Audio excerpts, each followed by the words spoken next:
Missing Translation is a very different but questionable puzzle game. The game features 3 main sets of puzzle types, each with 25 levels to complete. At the same time, these puzzles are connected by a central hub world, but the design of the game feels questionable for those exact pieces alone. You can move around with the WASD keys or simply the arrow keys on your keyboard.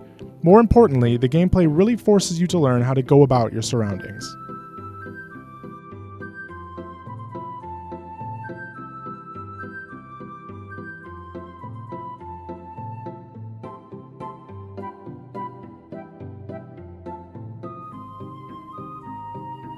What Missing Translation tries to accomplish is to make the player learn how to navigate and complete the game without any sort of text. In fact, the game has absolutely no text whatsoever aside from the company logos, title screen, credits, and achievements. The start and credit options are simple symbols that aren't exactly clear on their function.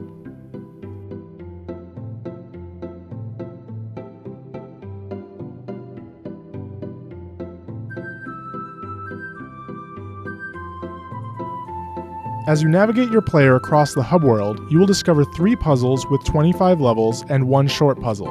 Completing these will complete the game. The puzzles weren't designed to be the hardest in the world.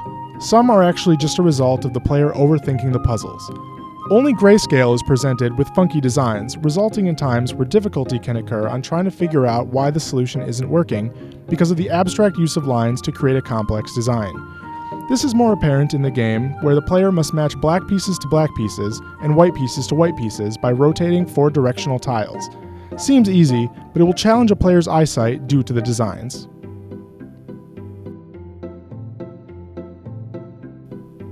There was mainly one major downfall, as well as a couple aspects that were good about the game. First, the good. You don't necessarily have to talk to any of the characters to figure out what you have to do to beat the game. You just have to go in and out of the buildings, figure out the puzzles, and move on. The characters are just there roaming around.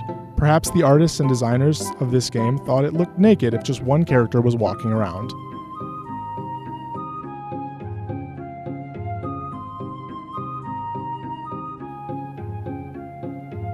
A major downfall to this game is the fact that the hub world exists. The world feels like it has importance with the people that inhabit the area, but the game asks you to learn a universal language that Missing Translation's Steam page seems to be trying to figure out an actual translation into real words.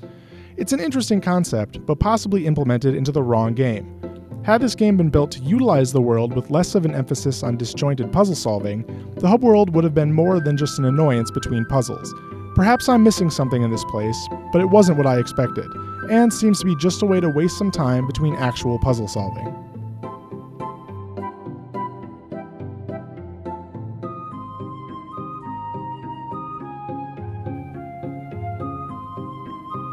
As puzzles keep getting a bit trickier, Albert Fernandez's soundtrack is something that I could only feel sorry for. The music is some of the best I've heard in a puzzle game, let alone most games. It sounds heavily inspired by that of Chrono Trigger and reminiscent of other great JRPGs. It's sad to say that these catchy and lovable tunes are in a just average puzzle game with a pacing issue. My only complaint is that I wanted possibly a few more songs, only because I absolutely feel Fernandez has so much potential from the music provided. Most importantly, the songs aren't repetitive. Sure, they repeat a few times over the time I played the game, but these songs were too good to not enjoy a few times through.